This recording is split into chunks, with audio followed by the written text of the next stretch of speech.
Sanamkela Avalanche of Grace. Gama lam ndithenjiwe emolweni. Sifunda kwiNumeri namhlanje 13. Siqale kwivesi yama-27. Abaxelela athi safika kwelozwe wasithuma kulo inene libaleka amasi nobusi nazi neziqhamo zalo. Kodwa banamandla abantu abemi kwela lizwe. Imizi inqatyisiwe mikhulu kunene, kananjalo sibone abenzalo kaAnaki khona. Kumi ama-Amaleki ezweni lasezantsi, amaHethi, amaYebusi nama-Amori emi ezintabeni, amaKanana emi ngaselwandle nangasecaleni laseYordani. Verse 30. Wabazolisa uKhalebi aba bantu phambi koMoses, wathi masinyuke kwangoku siyolithatha ukuba sizaboyisa kakade. Verse 31.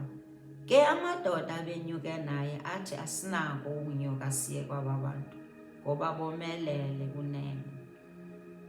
Verse 32. Ahambisa udaba olubi ngezwe abalihlolileyo koonyana bakaIsrayeli, esithi ilizwe esacanda kulo selihlola lilizwe elibadlayo abemi balo. Abantu bonke sababonayo kulo babengabafo abade. Sazibona khona ingxilimbela oonyana baka-Anaki abanezingxilimbeleni, sesuka emehlweni ethu saba njengemicikwane kanjalo nasemehlweni abo.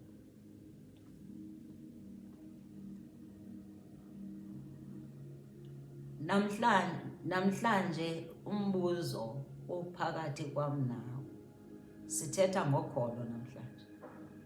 Elibale lamaIsrayeli, the chosen nation, siyalazi uhambo lwabo. Kodwa namhlanje umbuzo umi kumnawe uthi njena, whose report do we believe? Sikholelwa kweyiphi na ingxelo thina ngeempilo zethu kwi-end times? Kwezi ntsuku zokugqibela sikholelwa kweyiphi ingxelo empilweni zethu? Kwezi zifo, kule high, kwezi CA, kwezi zifo ezitsha ezinye zenziwa ngamayiphutha, yeyiphi na ingxelo esikholelwayo? Sikholelwa uba zona ezi zinamandla na ukudlula uYehova, zinamandla udlule uYesu, zizasibulala na? Thina sikholelwa sinaloo ngqondo enjalo na? Sifana namaIsrayeli na ali-10. Singabolibala ukuba thina sinaye undinguye endinguye. Xa sihlaselwa kukoyika, sihlaselwa nje sizibona ngathi njena siza kweyela thina, iingxaki zizasoyelisa, iimbandezelo zizasoyelisa, indlela inde inameva, sibone ngathi nje sesehlulekile. Sikukhumbule ukhono ndinguye ndinguye. Ukhono, the great I am. Uyindlela, ububomi, inyaniso, the bread of life, the resurrection. Simkhumbule ulisango. Is the true vine, dilia wenyaniso. Simkhumbule uba kahlulwa. He's mighty. He's the greatest of them all. Yolo nto ufuna sibozixelele i-high blood. Sizixelele thina ngokwethu uba le high blood, esi sifo, le i-HIV ayinamandla udlula uYesu Kristu owamfelayo, owachitha igazi elichithela mna nawe, owatsho wathi abantu bathenge ngegazi lawo. Gazi lakhe linamandla. Wathi ndibavasile ngegazi lawo zonke izono zabo, and I will remember their sins no more. Sibukhumbule. Singaphakamisi amandla amayiphutha. singaphakamisa amandla e-CA kunye ne-high blood nazo zonke sibe sizikhwaza, ngoba uYesu utshilo wathi ayizizwe zam aziveli kuwo. Nam ndandinako ukoyika, ndandisoyika gqithi, ndandifana nabo bona aba izithunywa ezili-10. Ezi ezili-10 bezisoyika, kodwa ndathi ndamfumana uYesu wathi njena ayiveli kuwo, ukoyika akuveli kuwo. Didn't give you fear, I gave you power, love and sound mind. Wathi ungayamkeli ke nawe namhlanje uba unako ukukoyika, khululeka, thatha ukoyika kwakho uye nako kuYesu. Utshilo uthi izani kum nina nonke abasindwa yimithwalo ndanika uphumla. Qayise ngoYesu. Masize ebalini, abali-10 babuya nenye ingxelo, 2 babuya neyabo ingxelo, abali-10 babuya nengxelo embi.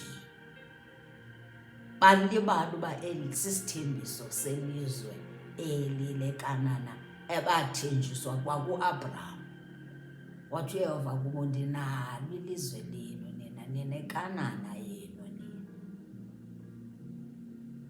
ninelizwe lenu endinibekele lona, lelenu. Bathi xa befika phaya balibala kukujonga abantu bakhona, balibala uba bathunywe ngubanina, balibala ukuthi bathunywe ngumaxhoba yakhawuleza, balibala uba usahamba nabo ngoba basesentlango nangoku. Njengoba bethunywa nje bethiwa mabayohlola kwela lizwe, bayojonga ela lizwe uba linjani na, basahamba nayo. Ebusuku uyi-pillar of fire, emini uyi-pillar of cloud. Balibala ukuba lo mntu esihamba nayo unamandla, usikhuphe iphutha. Balibala uba bashiye iphutha isisikhalo kula 10th plague. Kwabulawa i-firstborns, baphuma ngesikhalo, ngebangazange baphuma babengazange kwabulawa ama-firstborns bama-Egyptians. Balibala yonke loo nto, izinto ezintle uYehova benzele zona. Wathi njani abantu bakhona bomelele xa bethina, bomelele ukudlula uThixo owavula indlela elwandle, bahamba bawela. Bathi bomelele bade inzalo kaAnaki, bade banamandla, asingeke sikwazi intoba sibuyisa abantu. Bathi ilizwe lakhona lidla abantu bakhona ziingxilimbele ezinde, zii-giants ezitya abantu. Bahambisa ingxelo enjalo. Bathi ewe ilizwe lona lihle, nazi nezithambo neziqhamo, kodwa kaloku izinalify yonke into entle abathetha ngayo. Entle yona idlula embi abayibonile, ngoba basebenzisa ukodwa. Once usebenzisa ukodwa ichaza into yokuthi uyanalifying, ususa leya entle uphakamisa le. Uyoba thina singeke sikwazi ubahlula abantu, ngeke sibuyise. Bajonga laa mizi, bathi imizi yabo mikhulu, i-security yabo i-tight, kanti imizi yabo ziidorobhi zabo uYehova bebathembise zona aba bantu.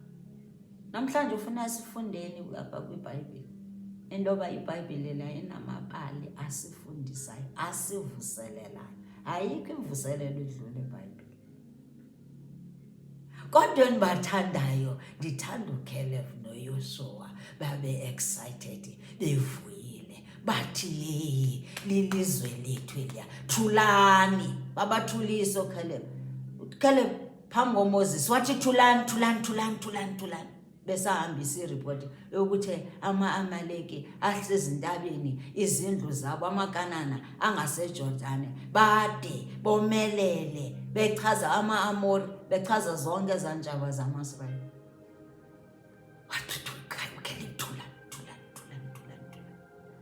Caleb benoYoshua babemazi uYesu, babemazi uYehova uba uthembekile, uvela kude nathi lo. Akanasusa kude kangaka, kanti uzosilahla apho. Babephethe ubufakazi, babenee-testimonies zabo zothando lwakhe. Uyoba ukwasikhulula phaya ebukhobukeni, besisebenza nzima thina. Yehova wasithatha, wasikhokhela, babenokholo, bemthanda uThixo. Ngoba noba ungazahamba akwenzele ntoni, xa ungamthandi uzonikeza iripoti embi ngaye. Xa ungamthandi umuntu uzohambisa iripoti embi, noba ngaze akuphathe kahle kanje. Nakuthi yenzeka ke lo. Noba abantu ngaze ubathande kanjani, xa bengakufuni abakufuni mani, libala. Yile nto yenzekileyo ke kulaa 10 spies. Babuya ne-doubt, babuya ne-fear, bane-giant of fear bona ngokwabo. Njengoba babebone izigebenga phaa ingxilimbela, bathi zingxilimbela, babuya nengxilimbela yokoyika kwasabo. Singayivumeli ingxilimbela yokoyika, ngoba xa sisoyika ichaza into yoba asinakholo kuYehova, asiboni into entle. Zange babona into entle awabenzela yona. Nabo bazibona bengafanelanga ukuba njena babe nezindlu. uYehova wathi nalela lizwe leleni, ezaa zindlu ezinithi niyazoyika zezenu. Wathi Moses, aba bantu baza kuhlala benganikholelwa kude kube nini. Kunini aba bantu nibenzela izinto ezinhle nemimangaliso, kodwa bakholwa. Abakholwa, wathi abantu abasoze bayofika kwela lizwe. Abakholwa mosikulu. Noba ningenzani mos kwaba bantu njena abakholelwa kum. Bafela entlango. Ndiyacela uba masikholelweni kuYehova. Kwi-end times masikholelweni kuye. Ngoba xa singakholwa sizivimbisa amathamsanqa. There are blessings zethu xa simamkele uYesu, sikholelwa kuYesu, sikholelwa kuYehova, sikholelwa kwiBhayibhile. Ihamba nezibusiso, ihamba nee-blessings, ihamba namathamsanqa. Kodwa xa sihleli eyiphutha, sikhumbula eyiphutha. Khumbula abantu ixesha elininzi bebesithi nje ubusithathelane eyiphutha Moses. Bekhumbule eyiphutha, bekhumbule eyiphutha. Masingakhumbule eyiphutha. Izinto ebezisenzeka eYiphethu mazingasenziwa into ukuthi ngoku siziphosanise namathamsanqa. Sijonge, sizibone thina singoonobhodi. Sizibone singathi asifanelanga ukuba sibe nezindlu. Asifanelanga ukuba nezinto ezintle. Sithi xa sijonga izinto ezintle kwabanye abantu sibone sibe nemimona, sigcwale imimona nenzondo. Kanti sithi abangakholelwayo kuThixo, makesivuseleleke namhlanje. Namhlanje elibali imali sivuselele. Asikholelweni. Sikholelweni kuYehova ngoba ngumdali wezulu nomhlaba. Wathumela unyana wakhe. Masiyikholelwe leyo. Masimkholelwe uYehova. Ndiyacela. Akuzusoloko kunje. Akuzusoloko kunje empilweni yakho xa umkhethile uYesu. Kumguquli wempilo zethu. I'm a living testimony. Vuseleleka apho ekhaya. Nkosi kakhulu. Stay blessed. Love you.